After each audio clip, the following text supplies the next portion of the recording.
اعوذ باللہ من الشیطان الرجیم بسم اللہ الرحمن الرحیم یا ایہا الناس کلوا مما فی الارض حلالا طیبا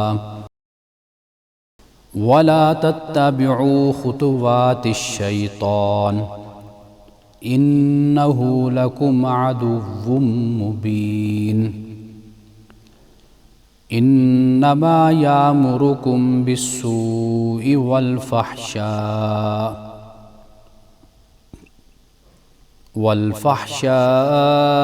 وان تقولوا علی اللہ ما لا تعلمون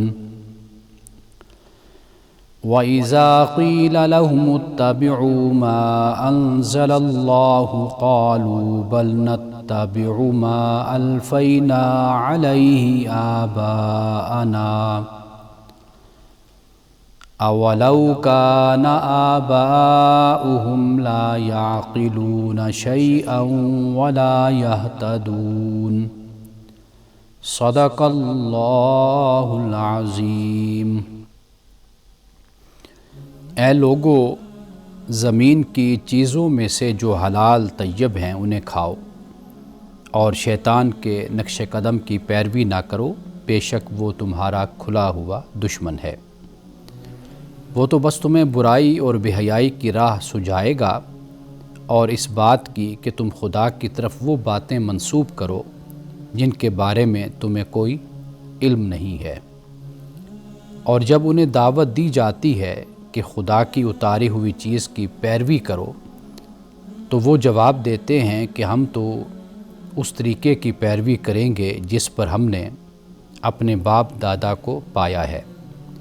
کیا اس صورت میں بھی جب کہ ان کے باپ دادا نہ کچھ سمجھتے رہے ہوں اور نہ راہ ہدایت پر رہے ہوں۔ پروگرام الکلام میں آپ تمام دیکھنے والوں کو خوش آمدید۔ آج ہم نے سورۃ البقرہ کی آیت نمبر 168، 169 اور 170 ان 3 آیات کی تلاوت کا اور ترجمہ پیش کرنے کا شرف حاصل کیا ہے۔ آئیے ذرا ان آیات پہ ہم گفتگو کرتے ہیں اور معلوم کرتے ہیں کہ ان میں اللہ سبحانہ وتعالیٰ نے ہمیں کیا حکم دیا ہے۔ آیت نمبر 168 کا آغاز ان الفاظ سے ہوتا ہے کہ اے لوگو، یعنی اے لوگوں سے مراد ایک تو اللہ سبحانہ وتعالیٰ نے گزشتہ آیات میں ایمان والوں کا ذکر کیا، اور پھر کفار کا، خاص طور پر مشرکین کا، کہ جنہوں نے بتوں کو اپنا معبود بنا لیا تھا اور دنیا میں انہی کو اپنا سب کچھ مان لیا تھا۔ اب ان کے ذکر کے بعد چونکہ مشرکانہ عقائد اور نظریات کے ساتھ ایک اور چیز بھی جڑی ہوئی ہے، وہ یہ ہے کہ وہ حلال اور حرام کے بارے میں اپنے خود ساختہ نظریات اور عقائد رکھتے تھے، اور انہیں اپنے معبودان باطل کی طرف منسوب کرتے تھے۔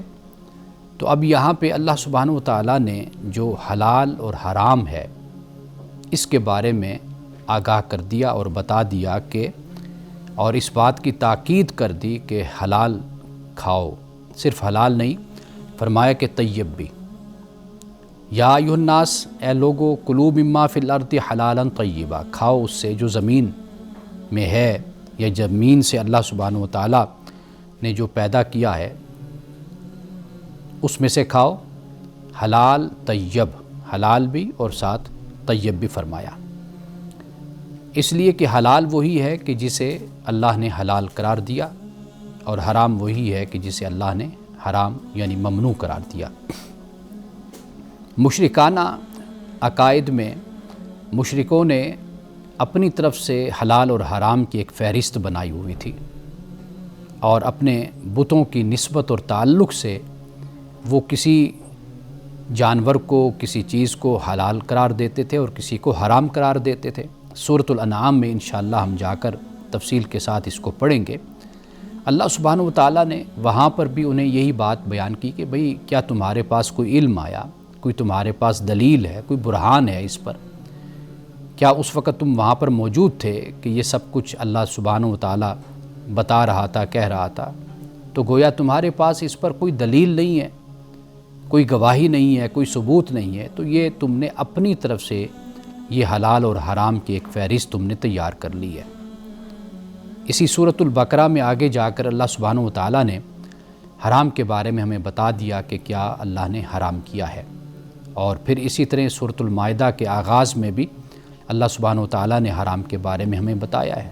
قرآن پاک میں اور مختلف مقامات پر بھی اس کا ذکر تکرار کے ساتھ بھی ہوتا ہے، اور یہی جو حرام کیے گئے انہی کی تفصیل بھی مختلف مقامات پر کر دی جاتی ہے، اور یہ بتا دیا جاتا ہے کہ حرام اگر قرار دیا جاتا ہے تو یہ صرف اور صرف اللہ کا اختیار ہے کہ اللہ جس چیز کو ممنوع اور حرام قرار دیتا ہے تو بس وہی حرام ہے۔ یہ اختیار کسی انسان کو نہیں ہے، اور کسی عالم کو، کسی فقیہ کو یہ اختیار حاصل نہیں ہے کہ وہ کسی چیز کو حرام قرار دے اور وہ حرام قرار پائے، بلکہ یہ اللہ سبحانہ و تعالیٰ کے اختیار میں ہے۔ تو یہاں پر اسی بات کو بیان کیا گیا۔ اب آپ یہ دیکھیے کہ سب سے پہلے تو ذرا آئیے ہم اس پر بات کرتے ہیں کہ اللہ سبحانہ و تعالیٰ نے یہ فرمایا ہے کہ اے لوگو کھاؤ اس سے جو زمین میں ہے، کیا کھاؤ؟ جو حلال طیب ہے۔ اب حلال کی اگر ہم تعریف کریں تو ہم یہ کہہ سکتے ہیں کہ جسے اللہ سبحانہ و تعالیٰ نے واضح طور پر جس کو جائز قرار دیا قطعیت کے ساتھ، تو وہ حلال ہے۔ یا یوں کہہ سکتے ہیں کہ اللہ سبحانہ و تعالیٰ نے جو حرام بیان کر دیے، ان حرام کے علاوہ جو بھی ہے وہ حلال ہے۔ یعنی کہ جس کو اللہ نے حرام قرار نہیں دیا تو وہ مباح ہے، وہ حلال ہے۔ تو یہ ایک سادہ سی تعریف ہے، یعنی آپ دیکھیے کہ اس میں کتنی حکمت پوشیدہ ہے کہ اگر حرام کو بیان کیا جاتا ایک لمبی لسٹ کے ساتھ، اور اللہ سبحانہ و تعالیٰ یہ بیان کرتا، یا حلال کو بیان کر دیا جاتا تو کہا جاتا کہ اس کے علاوہ باقی حرام ہیں، تو یہ بڑا مشکل کام تھا۔ تو اللہ سبحانہ و تعالیٰ نے یہ بڑی آسانی کر دی کہ جو اللہ نے حرام قرار دیا بس فرما دیا کہ یہ حرام ہے۔ وہ 5 چیزیں ہیں، وہ 6 ہیں، وہ 8 ہیں، وہ 10 ہیں، وہ جتنی بھی ہیں قرآن پاک نے اس کو بیان کر دیا، لیکن وہ ایک قلیل تعداد ہے۔ لیکن اس کے علاوہ جو کچھ بھی ہے وہ اللہ سبحانہ و تعالیٰ نے فرمایا کہ وہ حلال ہے۔ تو یہ بہت ہی آسانی ہے، یعنی دین آسان ہے یہ، کہ اللہ نے یہ آسانی انسانیت کے لیے، یہ مسلمانوں کے لیے بیان کر دی ہے۔ اور اس لیے کہا جاتا ہے کہ جس چیز پر اللہ کی طرف سے حرمت نہیں ہے تو وہ مباح ہے، وہ جائز ہے، وہ حلال ہے۔ اب سب سے پہلی بات یہ ہے کہ اللہ سبحانہ و تعالیٰ نے جس کو حرام کو بیان کر دیا، باقی اس کے علاوہ جو بھی ہے وہ حلال ہو گیا۔ لیکن یہ بات یاد رکھیے کہ صرف یہ نہیں ہے کہ ہم قرآن پاک نے اس مقام پر جیسے میتہ کو، دم کو، لحم الخنزیر کو، وما اہل بہ لغیر اللہ کو کہا کہ یہ اللہ نے انما حرما، کہ اللہ نے ان کو حرام کیا ہے۔ یہ بات بھی یاد رکھیے کہ اس کے علاوہ بھی بہت کچھ ایسا ہے کہ جو حرام ہے، جسے قرآن پاک نے بیان بھی کیا ہے۔ یعنی مثال کے طور پر دیکھیے کہ جیسے ناجائز ذرائع سے کمانا ہے، کسی کے ساتھ ظلم کرنا ہے، کسی کے ساتھ زیادتی کرنا ہے، اور اس کو بھی قرآن پاک نے سورۃ البقرہ میں ہی آگے جا کر بیان کر دیا کہ وَلَا تَأْكُلُوا أَمْوَالَكُمْ بَيْنَكُمْ بِالْبَاطِلِ، کہ باطل طریقے سے ایک دوسرے کے مال کو نہ کھایا کرو۔ یہ جو آیت میں نے پڑھی ہے، آپ خود اس کو قرآن مجید سے اس کا مطالعہ کر سکتے ہیں۔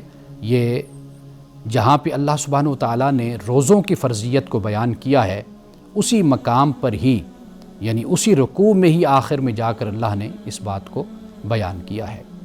یعنی ایک تو اللہ نے یہ بیان کر دیا کہ باطل طریقے سے تم ایک دوسرے کے مال نہ کھاؤ، اور آگے جا کر یہ بھی بیان کر دیا کہ یہ جو رشوت دے کر ایک فریق دوسرے فریق کا مال کھاتا ہے، اور رشوت دے کر ناجائز طریقے سے قبضہ کرتا ہے اور ناجائز طریقے سے دوسرا حق لے جاتا ہے، تو اللہ سبحانہ و تعالیٰ نے اس سے بھی منع فرما دیا۔ تو لہٰذا یہاں پر اللہ نے 5 چیزوں کو جو بیان کر دیا، جسے ہم میتہ کہتے ہیں اور دم کہتے ہیں، لحم الخنزیر کو کہتے ہیں، اور وما اہل به لغیر اللہ کہتے ہیں، یعنی یہ 4 چیزیں. تو لیکن اس کی تفصیل قرآن پاک میں اور مقام پر ہمیں مل جاتی ہے. لیکن کچھ اعمال اور کچھ افعال بھی ایسے ہیں کہ جو اللہ تعالیٰ نے جن کو حرام اور جن کو ممنوع اور جن کو اللہ سبحانہ و تعالیٰ نے گناہ قرار دیا، تو اس کے ذریعے سے بھی جو مال کماتا ہے تو وہ مال بھی حرام ہو جاتا ہے. اس پہ بات کرتے ہیں لیکن ایک وقفے کے بعد.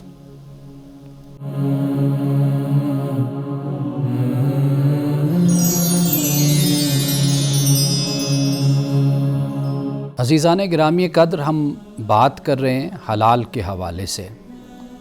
قرآن مجید نے صرف حلال کا لفظ نہیں استعمال کیا بلکہ اس کے ساتھ طیب بھی استعمال کیا ہے. یعنی اللہ پاک یہ فرماتا ہے کہ تم کھاؤ حلال، اور ایسا حلال کہ جو طیب بھی ہو.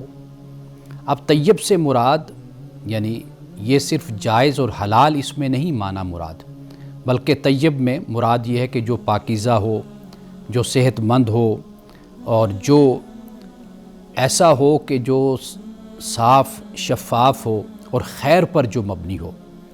یعنی جو جسم کے لیے بھی نقصان دہ نہ ہو اور انسان کے اخلاق اور انسان کی روح کے لیے بھی نیگیٹو اور برا اثر انسان کے اخلاق اور روح پر نہ ڈالے، نہ انسان کے جسم پر ڈالے.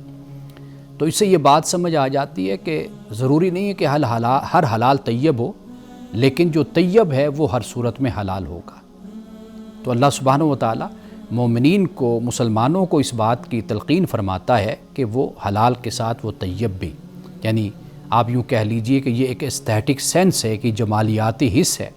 میں اکثر طور پہ یہ کہا کرتا ہوں کہ کھانا تو حلال ہوتا ہی ہے، انسان پکاتا ہے، لیکن اسلام یہ ہمیں تربیت دیتا ہے، تعلیم دیتا ہے کہ آپ جو بھی کھانا تیار کریں، پکائیں، تو اس کو ایک تو لذیذ بنائیں، مزیدار اس کو بنانے کی کوشش کریں، اور پھر اس کے ساتھ یہ ہو کہ آپ اس کی جو پریزنٹیشن ہے اس کو بھی خوبصورت بنائیں. یعنی جمالیاتی حص بھی ہونی چاہیے.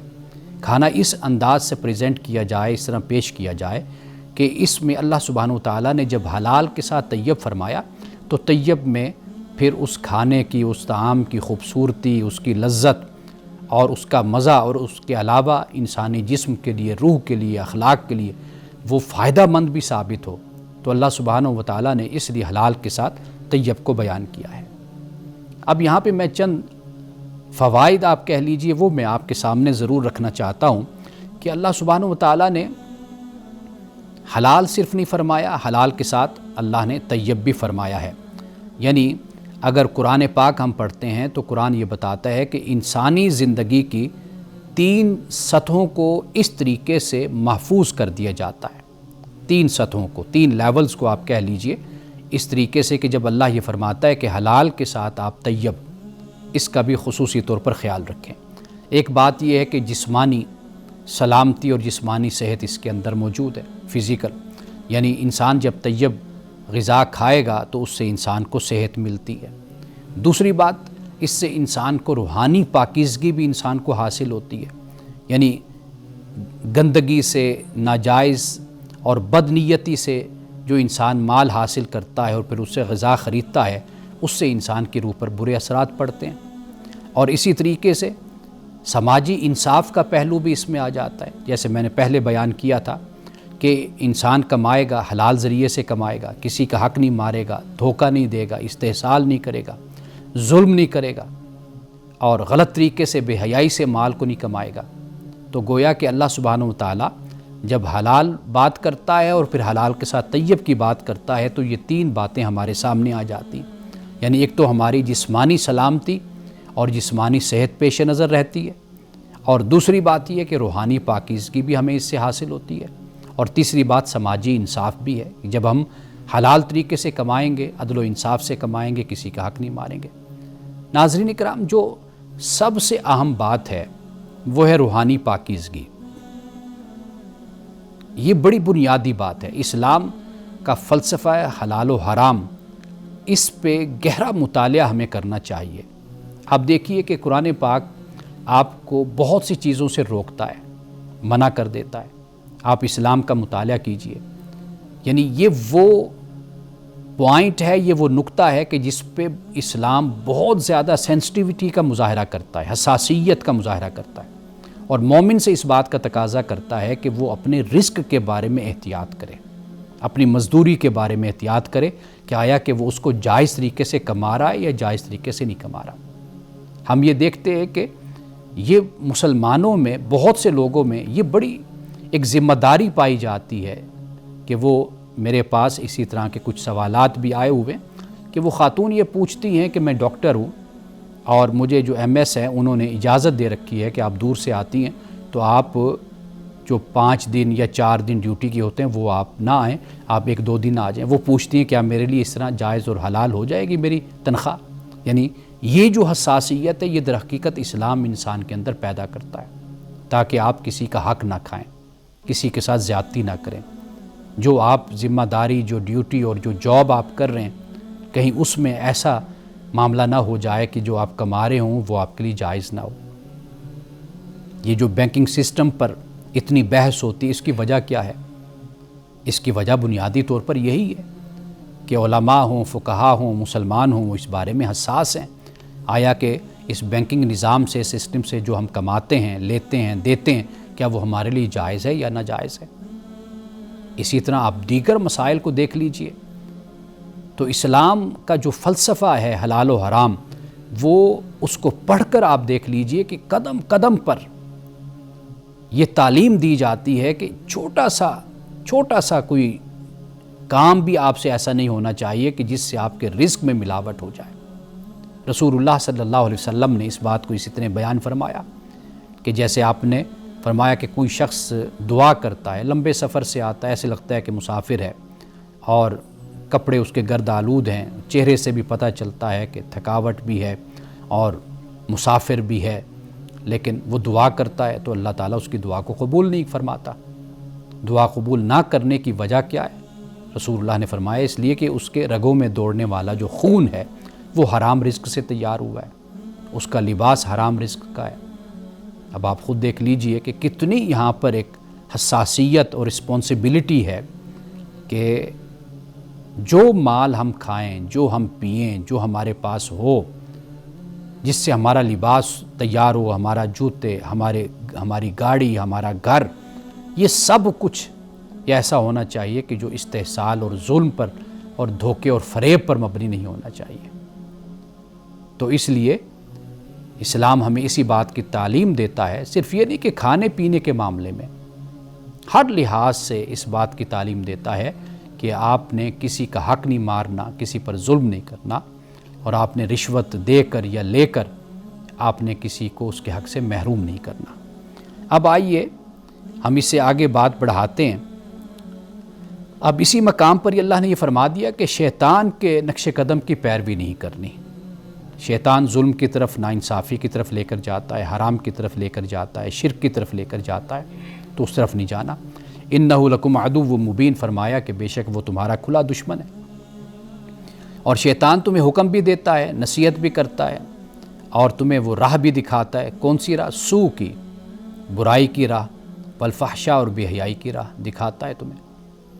فحشاء کا ایک ترجمہ عربی میں بخل بھی کیا جاتا ہے، کنجوسی بھی کیا جاتا ہے. تو شیطان کا کام یہی ہے، یعدکم الفقر ویامرکم بالفحشاء، کہ وہ فقر سے تمہیں ڈراتا ہے کہ بھئی مال خرچ کرو گے تو غریب ہو جاؤ گے. تو اس لیے تو انسان پھر ظلم اور ناانصافی کرتا ہے اور مال جوڑنے کی کوشش کرتا ہے، اور پھر یہ بھی کرتا ہے کہ وہ حکم دیتا ہے تمہیں کس کا؟ فحشاء کا. فحشاء سے مراد یعنی بخل، کنجوسی یا بے حیائی اس کا، کیونکہ جب ایک انسان بخل اور کنجوسی کرتا ہے تو اس کا ایک واضح نتیجہ پھر یہ نکلتا ہے، جب وہ فقر سے، غربت سے ڈرتا ہے، افلاس سے، مال کو خرچ نہیں کرتا. جب وہ مال کو جائز طریقے سے خرچ نہیں کرے گا تو پھر اس کی دوسری صورت ناجائز صورت بن جائے گی. تو وہ پھر بے حیائی کا راستہ، برائی کا راستہ، نافرمانی کا راستہ پھر اس راہ میں خرچ کرے گا. تو یہاں پر شیطان کو اللہ تعالیٰ نے انسان کا کھلا دشمن کہا، اور یہ فرمایا کہ یہ تمہیں برائی اور بے حیائی کا تمہیں حکم دیتا ہے، اور تم پھر اللہ پہ وہ بات کہتے ہو جو تم نہیں جانتے. اور فرمایا کہ جب انہیں یہ کہا جاتا ہے جو اللہ نے نازل کیا اس کی پیروی کرو تو کیا کہتے ہیں کہ بھئی ہم تو اس کی پیروی کرتے ہیں جس پہ ہم نے اپنے آبا کو پایا ہے، اپنے آبا کو جس راستے پر ہم نے چلتے ہوئے پایا ہم تو اسی کی پیروی کریں گے۔ یہ ہے اندھی تقلید۔ قرآن مجید اس بات کی تعلیم دیتا ہے کہ آپ اپنے آبا و اجداد کے رواجات، رسومات اور روایات کو بھی پرکھیں، ان کو بھی دیکھیں کہ وہ سچ پر مبنی ہیں، حق پر مبنی ہیں یا جھوٹ پر مبنی ہیں، وہ گھڑے ہوئے ہیں یا وہ واقعی اللہ سبحانہ و تعالیٰ نے ان کی تعلیم دی ہے یا حکم دیا ہے۔ اندھی تقلید سے اسلام منع کرتا ہے۔ اسلام کہتا ہے جو بات بھی آپ تک پہنچتی ہے اس کو جانچیے، اس کو پرکھیے، اس کو سمجھیے اور پھر اس پر عمل کیجیے۔ اب یہ کفار مشرکین کہتے ہیں کہ جی کہ ہم تو پیروی کرتے ہیں اپنے آبا کی جس پر ہم نے اپنے آبا کو پایا ہے۔ قرآن کہتا ہے کہ کیا اس صورت میں بھی ان کی پیروی کرو گے جب کہ تمہارے جو باپ دادا ہیں نہ یہ سمجھتے ہیں اور نہ یہ راہ ہدایت پر رہے ہیں، نہ سیدھی راہ پر چلے ہیں اور نہ عقل کو استعمال کرتے، تو کیا تم پھر بھی ان کے پیچھے چلو گے؟ تو یہاں پر اللہ نے عقل کی بات کی ہے اور پھر ساتھ ہدایت کی بات کی ہے۔ یہ بہت اہم بات ہے کہ ہدایت کے راستے پر چلنے کے لیے آپ مکلف کس بنیاد پر ہوتے ہیں؟ عقل کی بنیاد پر ہوتے ہیں۔ عقل کا صحیح استعمال کریں گے تو نتیجہ صحیح نکلے گا، غلط استعمال کریں گے تو نتیجہ غلط نکلے گا۔ ناظرین کرام، وقفے کے بعد آپ کے سوالات کی طرف آتے ہیں۔ کچھ سوالات ہیں جو آپ نے بھیجے ہیں، ان پر ہم بات کرتے ہیں۔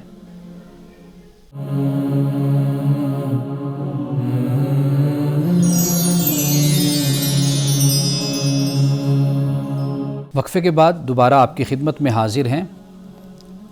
چند سوالات ہیں گھریلو مسائل کے حوالے سے، اور یہ سوال ایک شوہر کا ہے اور بڑا مختصر سوال انہوں نے بھیجا ہے۔ سوال یہ ہے کہ گھر میں عزت نہ ملے تو کیا کرنا چاہیے؟ اسلام اس کے بارے میں کیا ہمیں تعلیم دیتا ہے، کیا رہنمائی ہماری کرتا ہے؟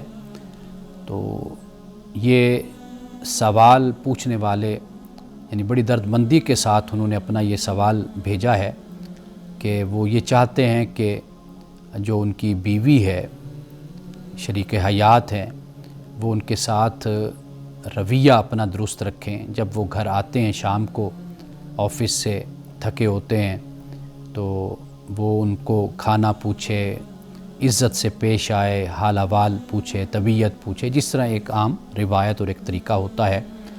تو ان کا کہنا یہ ہے کہ میں تو جب پہنچتا ہوں گھر تو میں پوچھتا بھی ہوں بیگم سے کہ سارا دن کیسے گزرا، تو لیکن مجھے نہ میرے سوال کا کوئی جواب ملتا ہے، نہ ان کی طرف سے کبھی مجھے ویلکم کہا جاتا ہے۔ تو ہمیشہ میں جب بھی گھر میں جاتا ہوں تو لڑائی جھگڑے اور اس طرح کے مسائل کا مجھے سامنا کرنا پڑتا ہے۔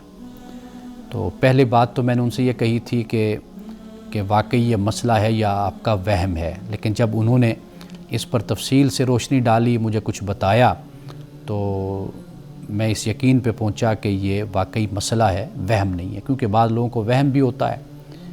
کچھ معاملات ایسے ہوتے ہیں کہ جیسے مثال کے طور پر کہ جب بچے نہیں ہوتے تو خاوند جب گھر جاتا ہے تو بیگم ویلکم بھی کہتی ہیں، گھر کے کاموں کا اتنا بوجھ نہیں ہوتا، تو ایک اچھا ماحول موجود ہوتا ہے گھر میں۔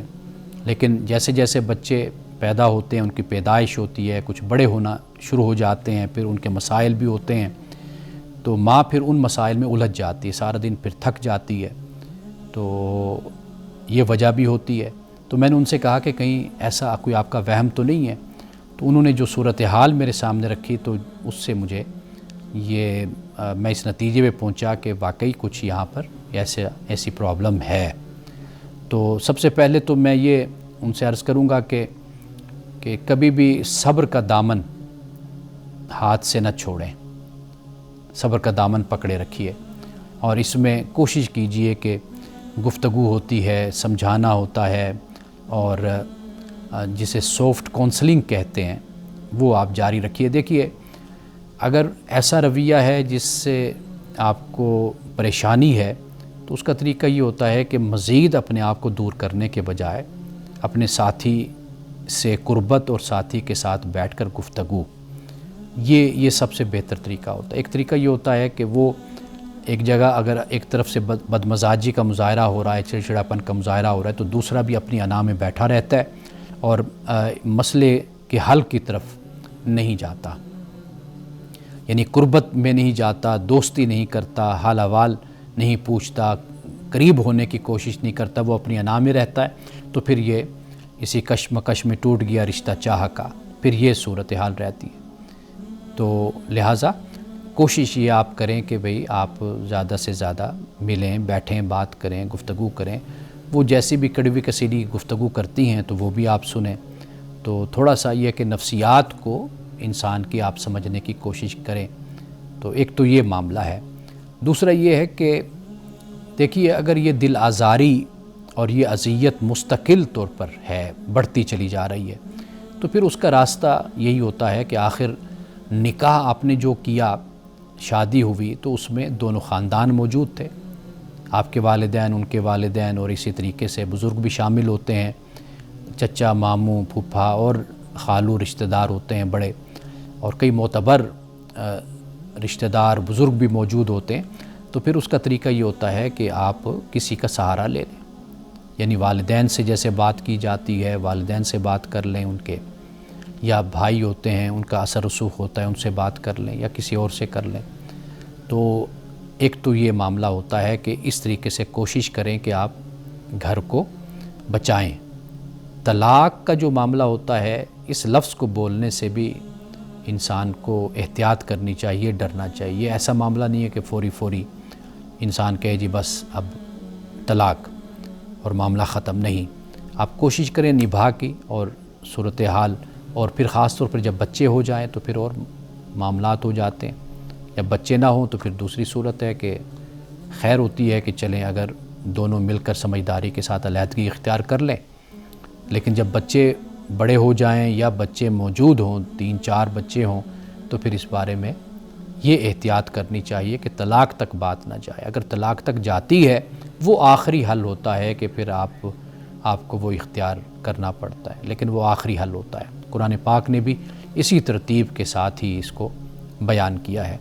تو کوئی ثالثی ہوتا ہے، یہ اب آپ پہ ڈیپینڈ کرتا ہے، یعنی کوئی عالم بھی ہو، وہ بھی ان سے بھی مشورہ ہو سکتا ہے، کوئی ثالثی، کوئی تجربہ کار انسان ہوتا ہے، تو لہٰذا اس کا یہ حل ہے۔ لیکن جلد بازی کا مظاہرہ نہیں کرنا چاہیے، ٹھنڈے دل و دماغ کے ساتھ اور بہت سمجھداری کے ساتھ معاملات کو حل کرنا چاہیے، اور اس بارے میں پریشان زیادہ نہیں ہونا چاہیے۔ پریشانی جب غالب آ جائے تو پھر انسان اپنی زندگی میں جب حوصلہ ہار بیٹھتا ہے تو صحیح نتیجے تک پھر انسان کبھی نہیں پہنچ پاتا۔ اللہ تعالیٰ سے مدد مانگیے، دعا کیجیے، 5 وقت نماز پڑھیے، اور تنہائی میں خلوت میں بیٹھ کر اللہ تعالیٰ سے اس مسئلے کا حل مانگیے، استخارہ بھی کیجیے۔ اللہ تعالیٰ ضرور آپ کی رہنمائی فرمائے گا۔ وقفے کے بعد مزید آپ کے اور سوالات پہ بات کرتے ہیں۔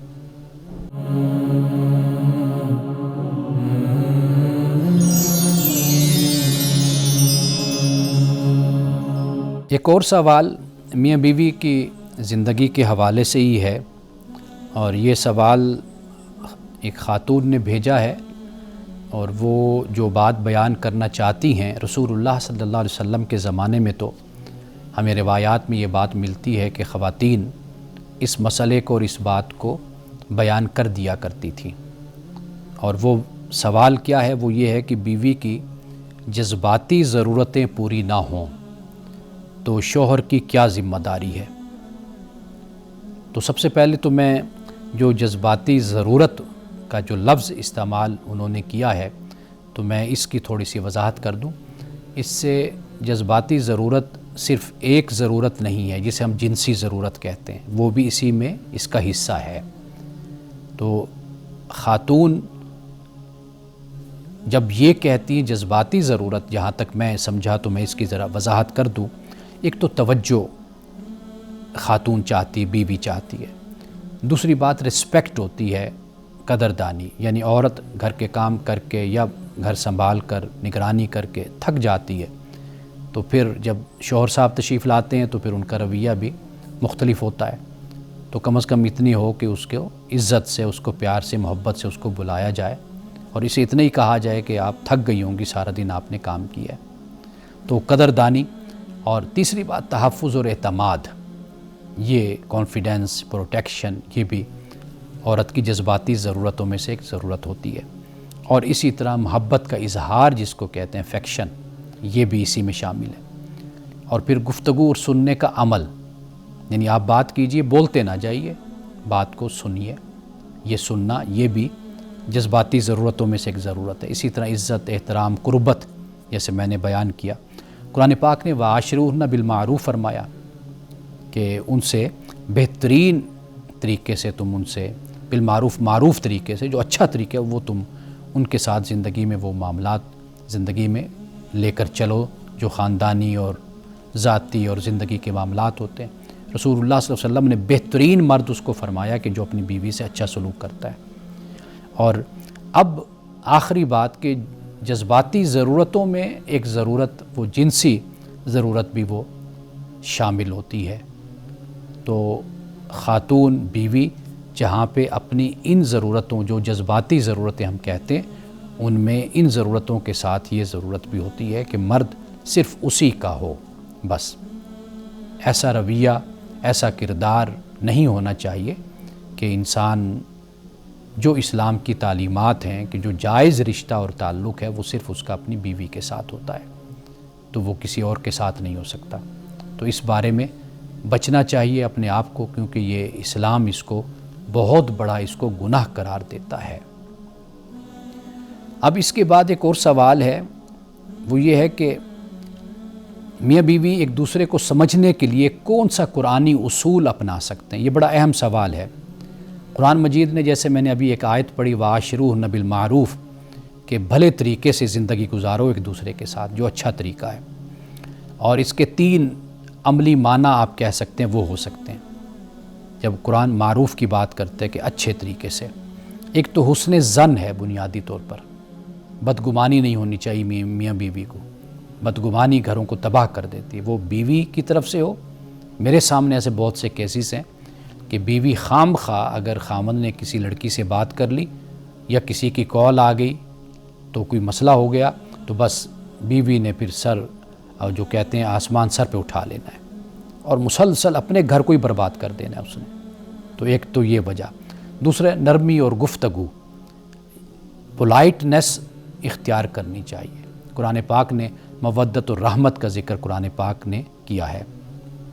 تیسری بات، برداشت اور معافی، یہ رویہ اختیار کیا جانا چاہیے، یعنی کہ برداشت اور معافی۔ غلطی مجھ سے بھی ہوتی ہے، غلطی بیوی سے، بیگم سے بھی ہوتی ہے، ان سے بھی ہو جاتی ہے، مجھ سے بھی ہو جاتی ہے، تو ایک دوسرے کے ساتھ معافی اور درگزر کا رویہ ہمیں چاہیے کہ ہم اختیار کریں، اور اسلام ہمیں درگزر اور صلح کی ہمیں تعلیم دیتا ہے۔ یعنی غلطی اگر ہم اپنے ساتھی کی دیکھیں تو فوراً ہم رد عمل نہ دیں، اور اسی طریقے سے معافی کا رویہ اختیار کریں، اور پھر اسی طریقے سے اصلاح کا موقع بھی دیں ہم۔ یعنی ہم نعوذ باللہ اپنے لیے تو ہم اچھے وکیل بن جاتے ہیں اور دوسرے کے لیے ہم ایک جج بن جاتے ہیں۔ تو ہمیں یہ طریقہ اختیار کرنا چاہیے کہ جو جذبات ہمارے ہوتے ہیں ہمیں یہ خیال کرنا چاہیے کہ دوسرا بھی اسی طریقے سے ہی جذبات رکھتا ہے۔ تو لہٰذا میاں بیوی ایک دوسرے کو سمجھیں، اس کے لیے قرآن پاک نے جو بات بیان کی ہے وَعَاشِرُوهُنَّ بِالْمَعْرُوفِ، کہ ایک دوسرے کے ساتھ بھلے طریقے سے، معروف طریقے سے تم زندگی گزارو۔ قرآن پاک نے لباس لکم وانتم لباس لہن بھی فرمایا کہ تم ایک دوسرے کا لباس ہو۔ اب لباس کیا کرتا ہے؟ آپ کو آپ کے عیبوں کو چھپاتا ہے، لباس آپ کو خوبصورتی دیتا ہے، اور لباس کیا کرتا ہے؟ آپ کو سکون دیتا ہے، آپ کو وقار دیتا ہے۔ اور لباس جب آپ پہنتے ہیں تو لباس آپ کو سخت سردی سے، گرمی سے آپ کو بچاتا ہے، یعنی مشکلات سے بچاتا ہے اور اذیت سے بچاتا ہے۔ تو یہی تعلق میاں بیوی کا ہوتا ہے کہ وہ ایک دوسرے کے عیبوں کو چھپاتے ہیں، ایک دوسرے کو خوبصورت بناتے ہیں، اور پھر زندگی میں آنے والی مشکلات کو ایک دوسرے کے لیے سہارا بنتے ہیں۔ تو قرآنی اصول یہی ہے کہ جو شادی کر لیں، جو جوڑا ہے، ان کو چاہیے کہ وہ اپنی زندگی ایک دوسرے پر یقین اور اعتماد اور اچھے طریقے سے زندگی گزاریں۔ یہ چند سوالات تھے آج کے پروگرام میں جنہیں میں نے ایڈریس کیا۔ آئیے جاتے ہوئے ایک حدیث جو صحیح بخاری کی ہے، رسول اللہ صلی اللہ علیہ وسلم نے فرمایا کہ خریدنے اور بیچنے والے نے اگر سچائی سے کام لیا اور ہر بات صاف صاف کھول کر بیان کر دی تو ان کی خرید و فروخت میں برکت ہوتی ہے، اور اگر کوئی بات چھپا رکھی یا جھوٹ کہی تو برکت ختم کر دی جاتی ہے۔ لہٰذا مال جو نظر آتا ہے زیادہ تعداد میں اس پر نہ جائیے، زیادہ روپے زیادہ پیسہ اس پر جائیے کہ تھوڑے ہوں لیکن برکت والے ہوں، حلال ہوں، جائز ہوں، طیب ہوں۔ انہی الفاظ کے ساتھ اجازت دیجیے، انشاءاللہ کل آپ سے دوبارہ ملاقات ہوگی۔ السلام علیکم ورحمۃ اللہ وبرکاتہ۔